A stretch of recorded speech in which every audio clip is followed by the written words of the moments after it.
అమ్మా నాన్న ఈ చెరువు అంతా మందే, మొన్నే బాన్యా 2 లక్షలైంది. ఏంద్రా అప్పుడు చెప్పేదే? మొన్నే కదా 2 లక్షలు తీసుకున్నావు చెరువు బాడిన. చేపలు పట్టుకొని కాల్చుకొని తినే నా పట్టుకొని ఏంద్రా ఆ పిల్ల అటా చెప్తాంది? నువ్వు పాడావా లేదా? అమ్మా పాడినానమ్మా. పాడినావు? చేపలు వదిలినావా? చెరువు బాడినాడు గానే ఒక్క చేప కూడా వదిలినా దాంట్లో. అమ్మంటావేంద్రా? ఆ చెరువులో ఒక్క చేప కూడా వదిలినా నీ కొడుకు.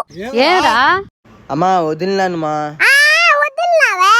ఆ కట్ట మీద ముందు తాగిన బాటిల్ వేసినావురా బట్ట చేపలా. ఏం చేసావురా డబ్బంతా? బా పోతానమ్మా, ఇప్పుడే చేపలు కొనుక్కొని వస్తానా. ఆ కట్ట మీద వైన్ షాప్ ఉన్నదే, దాంట్లో పట్టుకొస్తాను చేపలు నా బట్ట. రే డబ్బా టీరా మేము కొనుక్కొని వస్తామా?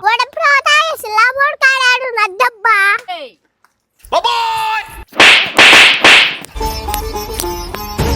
రే తమ్ముడు, ఇదిగో చేపలు పట్టాలని డబ్బులు ఇచ్చావు కదా నువ్వు.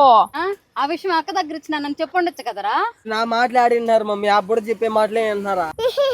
మామా రాత్రి నువ్వు అప్పచ్చుకొని లేదు కదా, అందుకే రా కొట్టించింది నా బట్ట.